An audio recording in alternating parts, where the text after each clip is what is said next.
All right, you absolute glorious Rascallion resonators, you legends, you.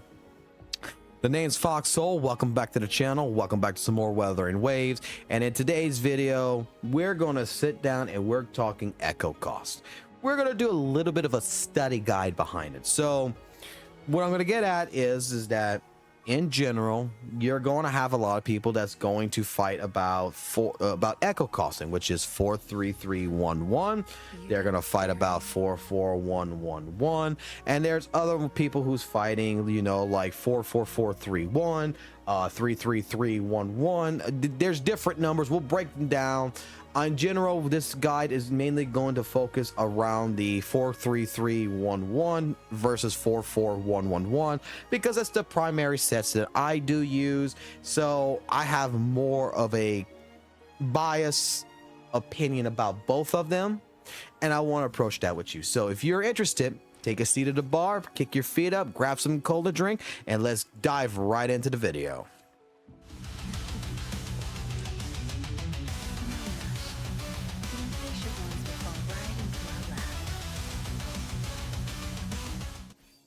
All right, so before we get started, disclaimer wise, I'm not going to be talking in this video because I've already done it before. We're not going to be talking about 50-50 sets. We're not going to be talking about, you know, full 5-piece set with the bonuses, all that stuff is. I mean, if you're watching this video, I'm pretty sure you already have a good concept, you know, of the effects of what a 50-piece what a half set and what a full set does, and what the benefits of each is, and what the con is of one of the other. So you should already have that knowledge. What we're discussing is pretty much the fight that's going on between the cost of the echoes. Like you can see right here, when we talk about cost of echoes, we're talking, you know, you have a cost 4, cost 3, a cost 1. And there's different types of costing. So you can see right here on my Yao, it's a 43311. You can see on my GLYTCH, which is a good example, it's a 44111. And this argument has been going on for quite some time. And I figured that we could sit down and we could actually hash out and discuss the benefits of both. And in all honesty, which approach should you take with certain units around these echo costings?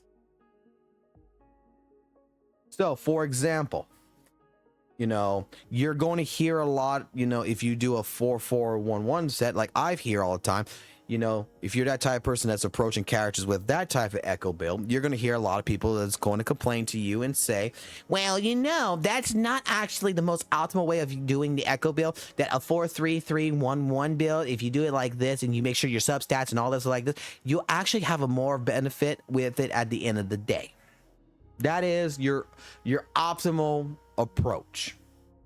Okay, your optimal approach is a person who is going to take the time, that is going to build a set like 43311 that's going to make sure that each substat is going to pretty much complement the character. Like for example, yeah, you want to make sure that Resident Liberation damage bonus is one key component that's going to, you're going to try to make sure that your echoes are going to have in order to complement him, because his entire kit is built around that one component. So you're going to want to make sure you have substats that are optimal and that are the best percentage values and best levels possible to ensure that it's optimal. Now, with that being said, there is another mindset of people that I think that the optimal people, the people who are form calculators and, you know, everything that wants the most optimal build, forget about, is that you have another brain set that is that I just want to get this character up and running. I don't care, and I just want it fucking working. And I want it working to the best of its ability, and I want to make sure it's at a low cost to my resources, because I don't want to put in true effort into the character. To which, you know, you look at someone like my GLYTCH. I don't care about the substats. All I cared about on her was the main stats of healing bonus, HP, HP, HP.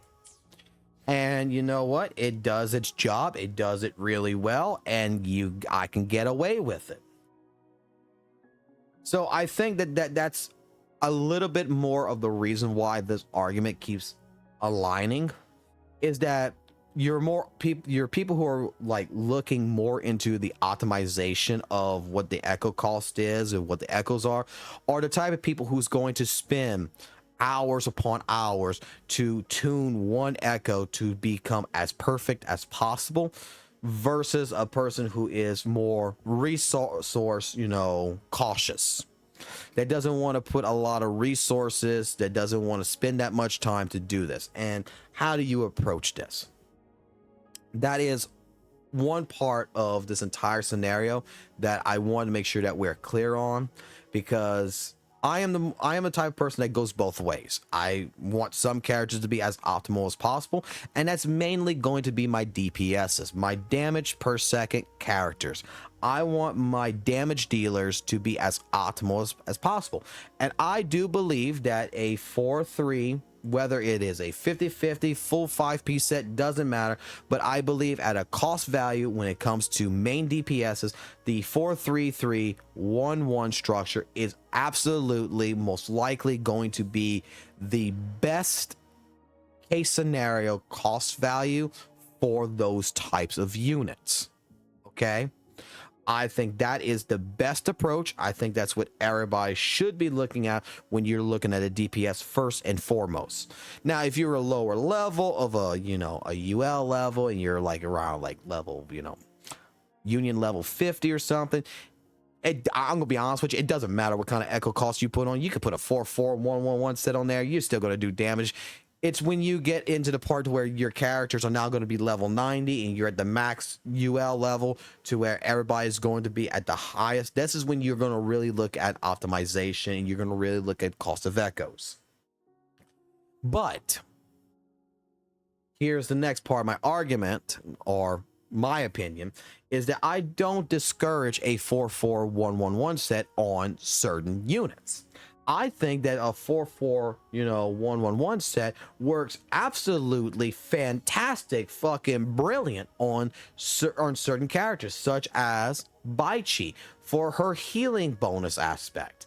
Having a 50% healing bonus because your two bosses have both 26% healing bonus, and everything else, because she's based on healing on HP, is solved on HP with the 1-1-1 set. I think is a very optimal way of building her. Another healer character that I have that on is going to be GLYTCH. She is a 4-4-1-1-1 set, but she is a full 5 set where it's all moonlit clouds. And since she does not have anything that actually the healing scales off of, it is just a flat number. That's the reason why on GLYTCH, since I use her as a support, we put the 4-4 on her, but the last 3, because her shield is based upon her attack level, the last 3 1 echoes are based around her attack.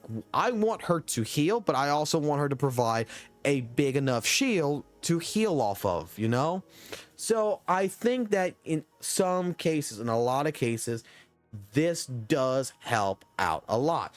I think that, even at a cost effectiveness, right? Because you're not really worried about the character, you're not really worried, you just want the character to be able to do tower adversity and get like 3 levels done without any issues. That even putting a 4-4-1-1 set, you're using basically echoes that you took away from other people because you gave them better echoes. I threw a 4-4-1-1-1 set on Calchero with crit rate, crit damage, 3 attacks on it, and you know what? It does decent. It does good. The guy hits pretty damn hard with it. Okay, it actually does work. They're based with Resonant Liberation, and he does, not the most optimal damage, but I don't play the character, but in case I want to use the character, I want to make sure he's able to get through 1 or 2 levels by himself in tower adversity. It works. He can take on, he's basically a DPS that I have on the back burner. He's an unutilized DPS, and this is how we make him utilized. It's doing something like this. And you know what? It didn't cost me nothing with echoes, because they're already being used on Yao, Yinlin, and everything. I just threw it on them. We did the same thing with the echo set for Shanhua, her 4-3-3-1-1. Actually, we built it for Lin Yang, I don't really use Lin Yang. Then we took it off, we gave it to her. You know, there is still a opinion that I think that, you know, you can get away with different types of echo builds. I even starting to look right now, and I'll give you a later report later on, but I'm looking at, you know, what a 4-4-3-1 set would be. Can that work? I know, oh man, I can already hear my ears ringing, and my ears are going to be burning when you're going to have people be like, oh, no, that's not going to be optimal. That's not going to work. Don't do it. Don't do it. I'm going to do it because I want to see what it does. How are you supposed to learn? How are you supposed to figure things out if you don't try? You get my drift? I think that, you know, a possibility, if you're already going to be doing a 50-50 build, that possibility of a 4-4-3-1 build would actually be more of a benefit to a 50-50 build than actually doing, you know, a 4-4-1-1-1 build, because at that point in time, the cost 3 echo can have up to 30% of energy regen, elemental damage, attack bonus. It itself in general can outweigh its own scenario. So hopefully I didn't scramble you guys' brains too much with this, you know, a little bit of a study guide, but just to recap it a little bit, my true thought process when it comes to echo costing is that if it's a DPS that you are really going to work with, that you are really going to maximize, and you want to make sure that you're doing your best around, you're going to want to look at a 4-3-3-1-1 build the majority of the time, especially if that is going to be a DPS character that you are planning to play a lot of. If you're looking at a DPS character that you are seldomly going to play, but you just want them to be, you know, working, and you already have echoes that you've built up and you got nothing else to do with them, and you're more resource cautious and stuff like this, even a 4-4-1-1-1 build would be beneficial possibly to them as well, you know, just to get them out the door. But that is under the idea that you maybe already have echoes that's built, and you just, you know, you might need to build 1 or 2 echoes and then you're done. You don't have to build them a full set. You can use hand-me-downs.